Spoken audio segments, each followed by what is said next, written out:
I have been a proud owner of the Well-Pro AK-12 for quite some time now, and I think it's about time that we give it a new outfit.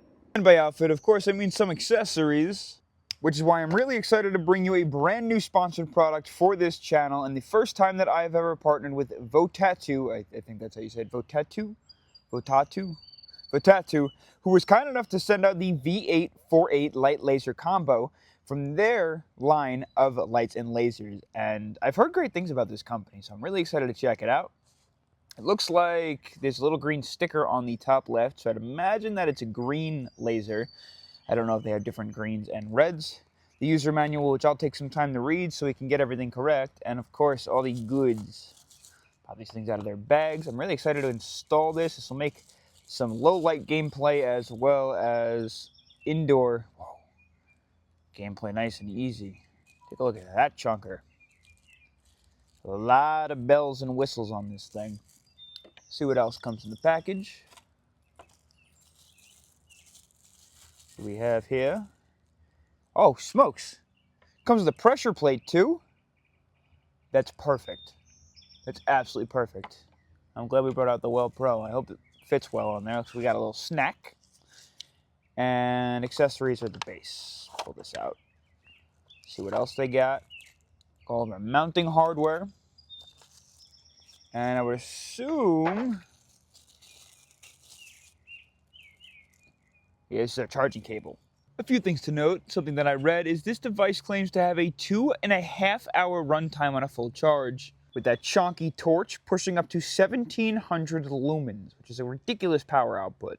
Also, if you dial into the front of this, you'll notice next to the torch are two options. One is a laser and one is infrared, which is really cool because I have night vision and we're going to test that out in a little bit.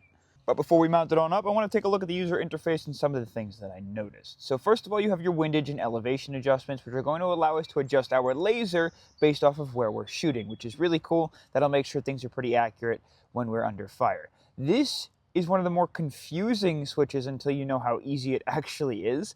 I would say that in terms of most lights that I've ever taken a look at, the one challenge with a lot of them is there's a lot of combinations, like double press and hold, tri-press, hold, and release on a single button to get the light to function the way that you want. On this, it is super simple. You have your it's laser, light, and then it switches to the infrared modes on the bottom. And of course, in this horizontal position, it is off. And here is your just on and off switch. So it's very simple. If I can turn on, let's see, the laser, I don't know if you can see that, just press the button, press to turn it off. And I would assume a hold and release means off.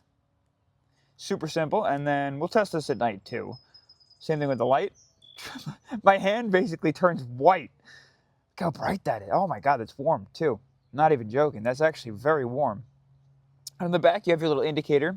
Shows that it's on. And you could see that when you switch it, just to let you know from the user's position what you have set. You could see we're set to laser. We're set to the light laser. We're set to the light, which is super cool. Again, just turn it on off. Super, super easy.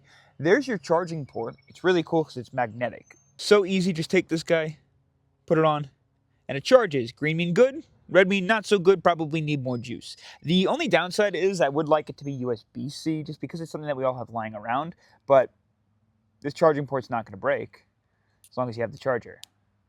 It's not going to get gunked up, nothing's going to get inside of it or anything like that. It's just magnetic, so I guess it's actually a plus. All right, let's mount it up, see what it looks like on the replica, and see if this is the replica we're in fact going to put it on.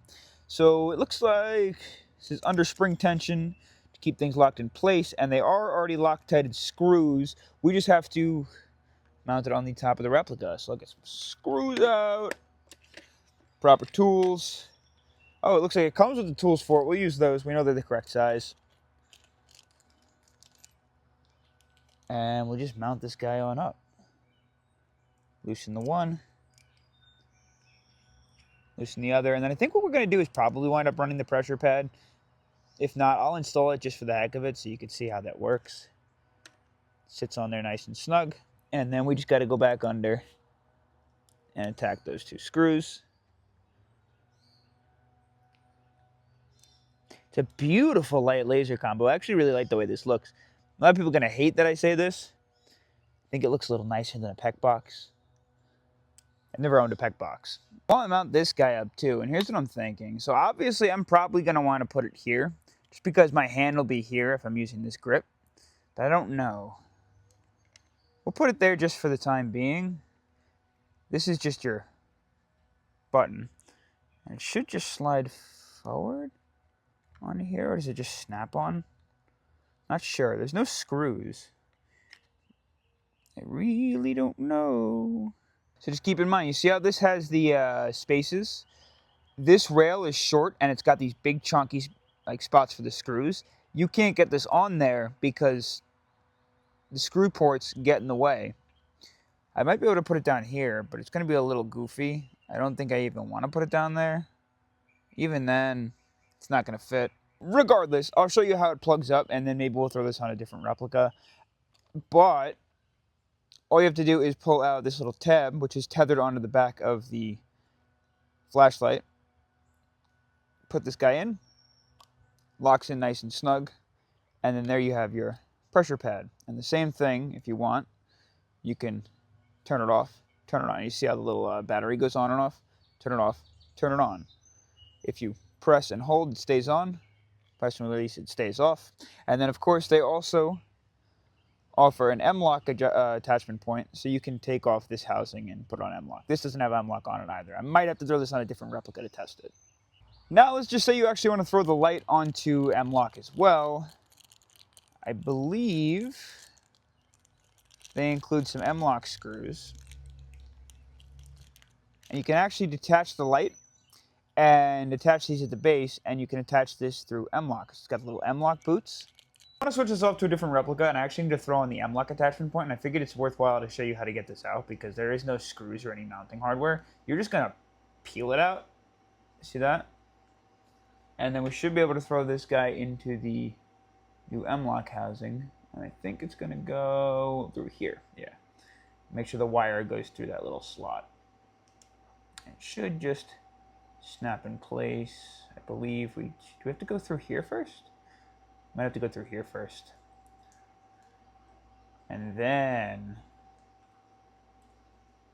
snap in place. Once again, I'm just attaching all of the M-lock screws, and I just need to give them props where props are due. Every single screw has a little bit of Loctite blue on it, which is huge straight out of the box. You don't have to go do that on your own, and it's going to keep things locked in nice and stable from unthreading over recoil. Oh, and we are in the dark, and we attach this up to my, alien build I'm working on with an AR. I'm not going to do any firing just because my neighbors are sleeping and it's like midnight, but we'll hang around in the yard and I'll show you some of its features. The first thing I'm going to do is actually switch this guy off into the laser mode, and we got to set up with the M-lock attachment here.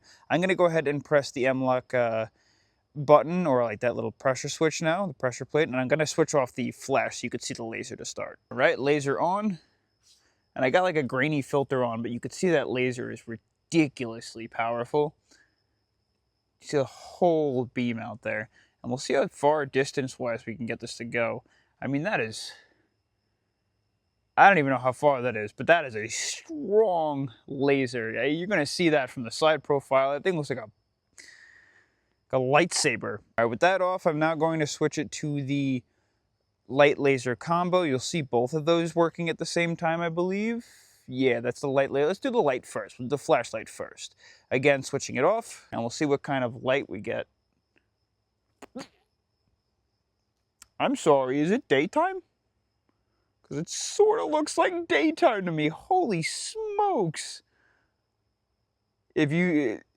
That is crazy. I wish you could see this in person and not just on camera. That is absolutely insane. Obviously, there's a really strong beam directly in the center, and then it just spreads out. It's got this beautiful spread.